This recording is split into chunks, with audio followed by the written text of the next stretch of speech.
Bonjour à tous et merci de nous suivre sur Ecclesia TV. Études supérieures à l'étranger, le salon de l'orientation Europe-Côte d'Ivoire organisé par l'Université catholique de l'Ouest, UCO et le Consortium International Education, CIE, s'est tenu le mercredi 19 juillet dernier à la Maison de la Presse d'Abidjan Plateau. Cette campagne de sensibilisation a pour objectif d'informer sur les offres de formation et les conditions d'admission à l'UCO et les universités partenaires. Le dimanche 16 juillet dernier, au cours de la messe d'action de grâce qu'il a célébrée en la cathédrale Sainte-Jeanne d'Arc de Katiola, son Excellence Monseigneur Honoré Begré Tapa, évêque de la circonscription, est revenu sur les récents événements qu'il a vécus sans oublier d'exprimer sa gratitude aux personnes présentes.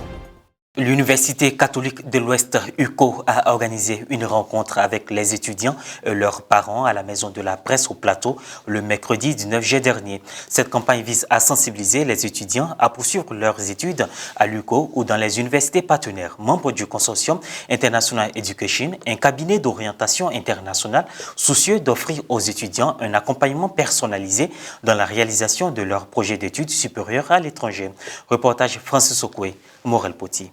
L'Université catholique de l'Ouest, UCO, et le Consortium International Éducation CIE ont organisé le Salon de l'orientation Europe-Côte d'Ivoire le mercredi 19 juillet dernier à la Maison de la Presse d'Abidjan Plateau. Cette rencontre avec les étudiants et leurs parents a été animée par les experts en éducation internationale, M. Jean Robin, directeur du recrutement international à l'UCO d'Angers France, Mme Diao Zhuang, responsable du recrutement zone Asie, et Madame Kadi Diabaté, représentante officielle de l'UCO en Côte d'Ivoire et directrice de l'agence Move to Line Consulting. Tous ayant pour vocation d'aider les jeunes à définir leur voie professionnelle. J'ai été très satisfaite parce que j'ai eu toutes les informations que je voulais, voilà, et ils n'ont pas été hypocrites, comme je le dis, et parce qu'ils m'ont donné des différents prix.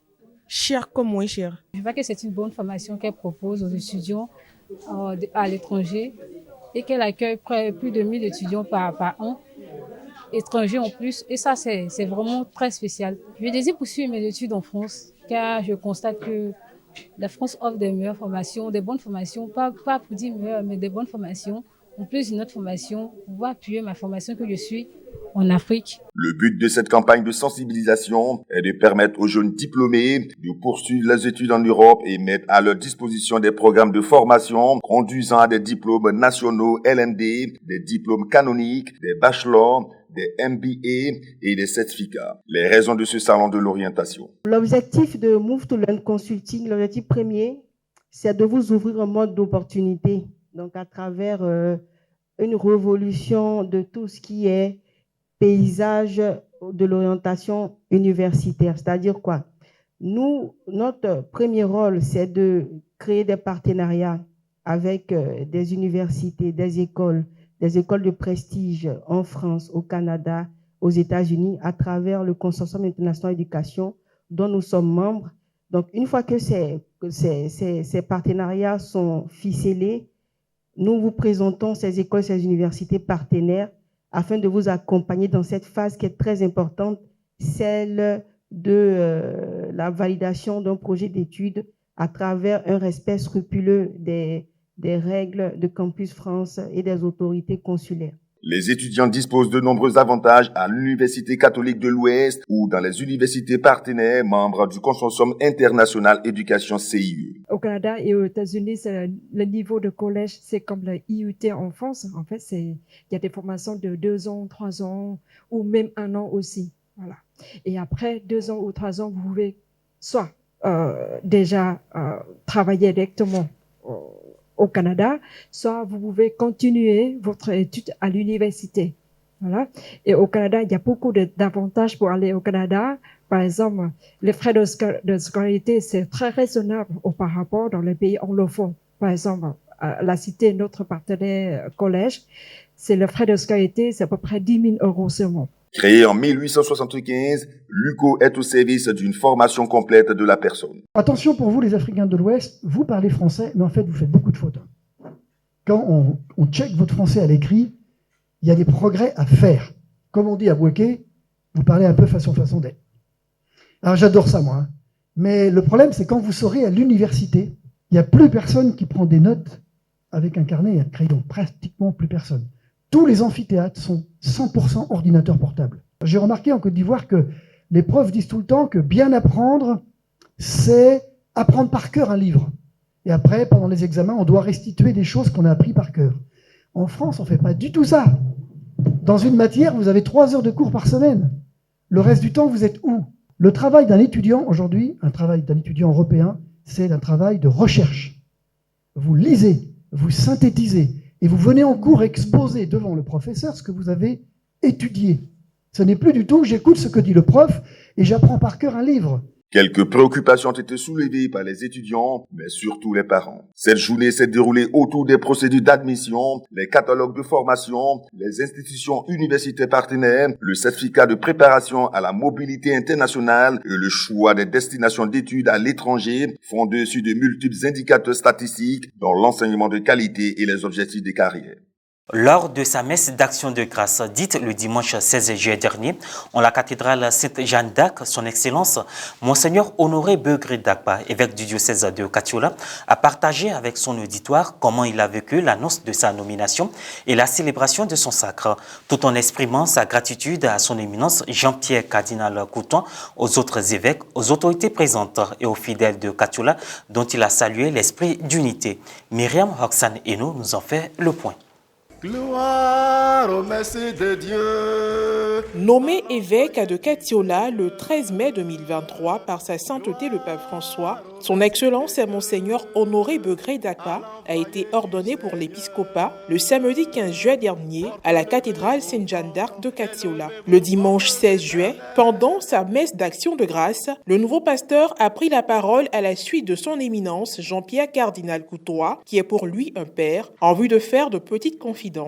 La nomination comme évêque à Katiola m'a surpris.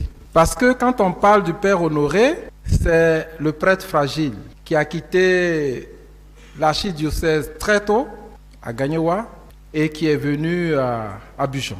Comme je le soulignais hier, j'ai eu la chance de rencontrer son éminence qui était en ce moment-là archevêque de Gagnoa.